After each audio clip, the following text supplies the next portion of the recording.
Саламатсыздарбы? НТС телеканалының түз эфирінде жаңылықтар менен таанышып алыңыздар. Аларды мен Мирзат Муканов айтып берем. Мамлекет башчысы Садыр Жапаров Азербайжандын президенти Ильхам Алиев менен жолугушту. Расмий азем Баку шаарындагы Загулба президенттик сарайында болду. Резиденциянын алдындагы аянтка Кыргызстандын жана Азербайжандын мамлекеттик желектери илинип, эки өлкөнүн жетекчилери өз ара саламдашуудан соң Ардак Кароолдун ротасынын катарынын алдынан өтүштү. Андан соң мамлекеттик гимн жаңырып, Садыр Жапаров менен Ильхам Алиев расмий делегация мүчөлөрүн тааныштырууга киришти. Ушундан кийин эле Ардак Кароолдун ротасынын салтанаттуу маршы болду. Расмий жолугушуу азем аяктаган соң өлкө лидерлери тар чөйрөдөгү сүйлөшүүлөрдү өткөрүштү. Анда эки жана көп тараптуу кызматташтыгынын учурдагы абалы жана келечеги талкууланды. Көзмө-көз сүйлөшүүдөн кийин Садыр Жапаров менен Ильхам Алиев сүйлөшүүлөрдү кеңейтилген курамда улантты. Спасибо, уважаемый Туфан Кейдарович. Урматтуу Ильхам Алиевич, Азербайжанга расмий сапар менен келүүгө чакырганыңыз жана мейман достугуңуз үчүн ыраазычылык билдирем. Кыргыз-Азербайжан мамилелеринин пайдубалын эл аралык даражадагы тарыхый инсан сиздин атаңыз Гейдар Алиев түптөгөнүн баса белгилей кетүү маанилүү. Ошондон бери Кыргызстан менен Азербайжандын ортосунда, биздин элдерибиздин ортосундагы тарыхый жана руханий байланыштарга негизделген абдан жакшы мамилелер түзүлдү. Биз боордош Азербайжан менен эки тарапты кызыктырган бардык тармактарда кызматташууну тереңдетүүгө даярбыз. Мы очень настроены на активное взаимодействие во всех сферах.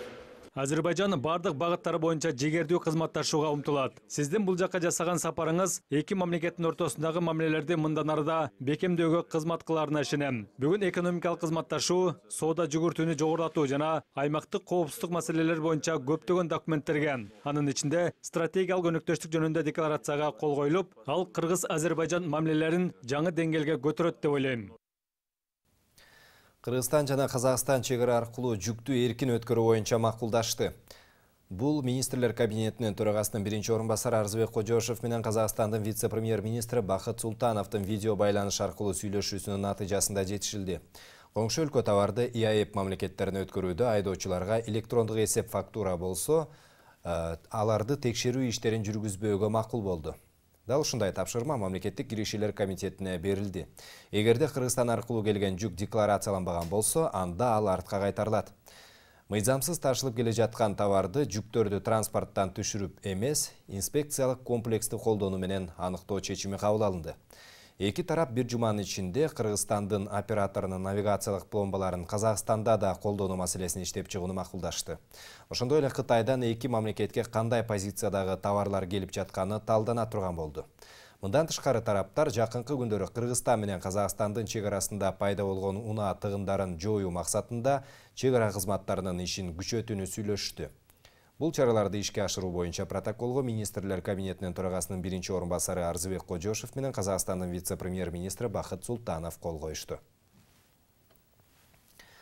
Кыргыз-казак чегарасында жасалма кезек уюштуруп акча тапкандар бар. Бул тууралуу жогорку кеңештин жалпы жыйынында депутат Нуржигит Кадырбеков билдирди. УКМКнын чегара кызматынан билдиришкендей, бүгүн эртең мененки саат 9:30 карата Ак Тилек өткөрмө бекетинде 200-гө жакын фура казак тарапка өтө албай турат. Чоң капкада алардын саны 60-ка жеткен. Чалдабар автодорожный көзөмөлү өткөрүү пунктунда 35-ке жакын оор жүк ташуучу унаа топтолуп калса, Кең Булуң бекетинде чегарадан өтө албаган 30-га жакын фура бар. Акыркы 10 күндөн бери Кыргыз-казак чегарасындагы Ак Тилек өткөрүү бекетинде транспорттардын тыгыны жаралып, буга Казакстан себепкер болуп жатканы айтылган эле. Бүгүн парламенттин күн тартибине ИАЭПке байланыштуу келишимдерди ратификациялоо боюнча 4 мыйзам долбоору киргизилип, депутаттар документтер талкууланып жатканда бир топ депутаттар нааразычылыктарын билдирген эле.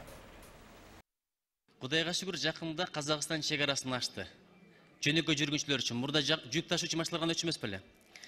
Бирок мага бир маалымат келди. Кыргыз тарабы, өзүбүз тарап жасалма пробка тыгын уюштуруп, ошол жерде бир жигиттер жүрөт дейт, 3000 сом берсең өткөзүп коебуз деген. Бул маалымат ошо өткөн кыйналган адамдардан болуп атат.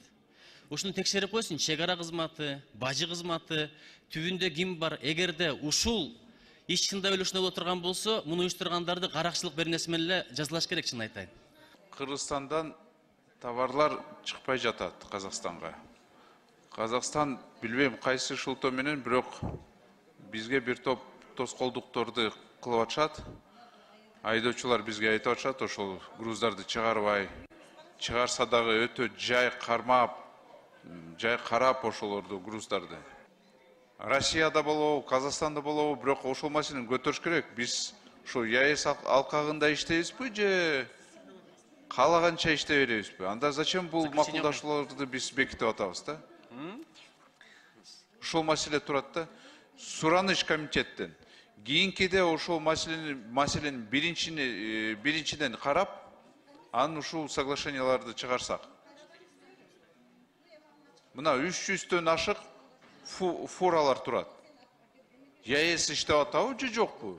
İşteyse зачем анда соглашение жөнүндө убакытты кетирип токтоп турбайлыбы аларды? Талас областынын Бакай Ата райондук сотунун судьясы кармалды. Фемида өкүлү айдоо жерлерин бөлүштүрүү боюнча каралып жаткан жарандык иш боюнча оң чечим чыгаруу үчүн пара иретинде 25 000 сом талап кылган деп шектелүүдө. Ал жабырлануучудан мурда 5 000 сом акчалай сыйлык алганы ачыкка чыгууда. Өткөн айда болсо сот отурумунун катчысы аркылуу белгиленген сумманын бир бөлүгүн 10 000 сом алганы аныкталды.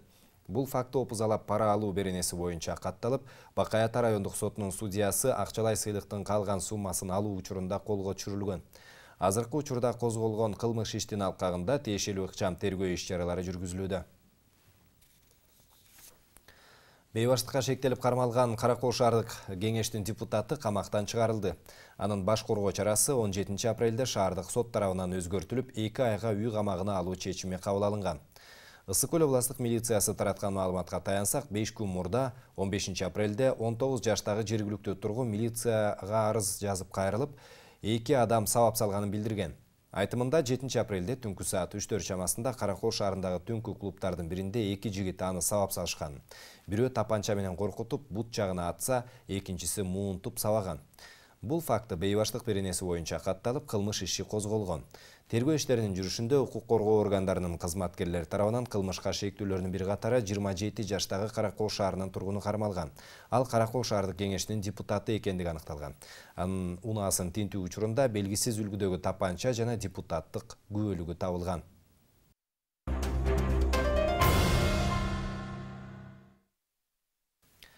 Жайыт комитеттери айыл өкмөттөрүнүн карамагына өтүшү керек. Мындай пикирин жогорку кеңештин депутаты Русланбек Жакышев билдирди.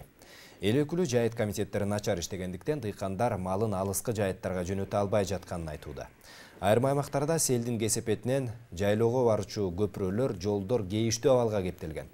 Парламентарий мунун баарын жайыт комитеттери иретке келтирип, андай жерлерден түшкөн каражатка көпүрөлөрдү оңдошу керек болчу деп эсептейт.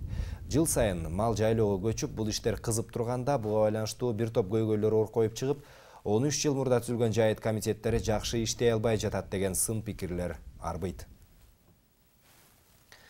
Мигрант ата-энелердин электрондук базасын түзүү керек. Мындай сунушту бүгүн жогорку кеңештин жыйынында депутат Аида Исатбек кызы киргизди.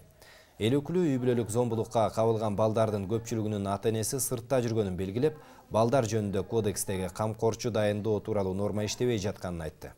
Парламентарий узак мөөнөткө чет өлкөгө кетем деген ата-энелерди атайын электрондук базага киргизип, көзөмөл жүргүзүү керек деп эсептейт. Айтымында балдарын таштап сыртка кетип жаткандар камкорчу дайындоо тууралуу ишеним кат жазбай кетишет. Муну менен алардын балдары кооптуу абалга кептелүүдө.